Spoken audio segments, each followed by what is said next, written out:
Reality television star Kim Kardashian stirred up trouble when it was revealed that she was going to be wearing a dress that had been made for Marilyn Monroe to the Met Gala. The dress had been designed and made for Marilyn when she sang her infamous Happy Birthday song to then President John F. Kennedy. The dress apparently being so tight and specific that she couldn't just put it on normally but had to be sewn into it. So how could someone with a body as well shapely as Kim Kardashian fit into the dress without altering it or damaging it in any way? Well, the past week the internet has been on fire since pictures came out of the dress that apparently revealed that Kim had ruined it. It took the internet by storm, the photos and analyses popping up on every social media platform you can think of. Twitter, Instagram, Facebook, and maybe even MySpace, I don't know. My point being that it was everywhere. So let's take a look at what everybody's talking about. The dress had been housed at Ripley's Believe It or Not, and they told Kim Kardashian's team explicitly that no alterations could be made to the dress. Things seemed grim from the start when she wasn't able to easily get into the dress during a first fitting that took place around a month before the Met Gala. Kim saying, "When it didn't fit me, I wanted to cry because it can't be altered at all." But she wasn't going to just brush off her plan to wear the dress. She put in the work to attempt to lose weight, saying that it was like a role and that she was determined she was going to fit. Both her weight loss routine and her plan to wear the dress were heavily criticized.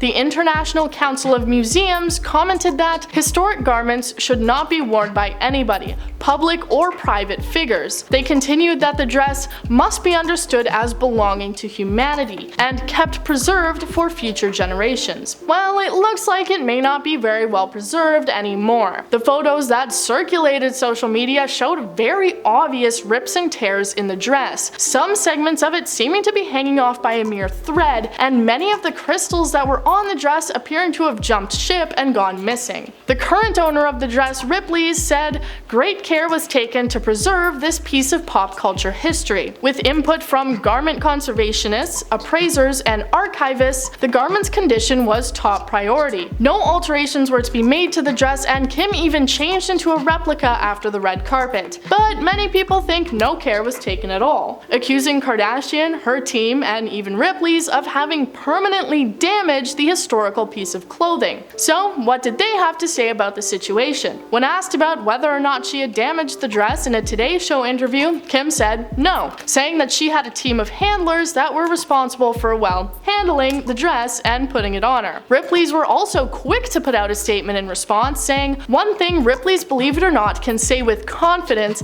is that it did not cause damage to Marilyn Monroe's famed Happy Birthday dress from 1962. Kim Kardashian wearing the Happy Birthday dress has been hotly contested, but the fact remains that she did not in any way damage the garment in the short amount of time it was worn at the Met Gala. The short amount of time likely being in reference to the fact that they had said Kim changed into a replica after the red carpet. One thing they said that may sway you to believe Kim Kardashian did not cause any damage was the fact that the dress had been previously assessed back in 2017. The report on the condition of the dress saying a number of the seams are pulled and worn. This is not surprising given how delicate the material is. There is puckering at the back by the hooks and eyes, among other minor reports of damage. So it is technically possible that all the pictures we saw of damage on the dress were just the rips and tears that had already been there. Or including this in their statement may have just been their way of trying to cover up that anything had happened, as any new number of rips and tears could have been added by Kim wearing it. But for now, that's all we know. I've been your host, Woody. Join us next time for more.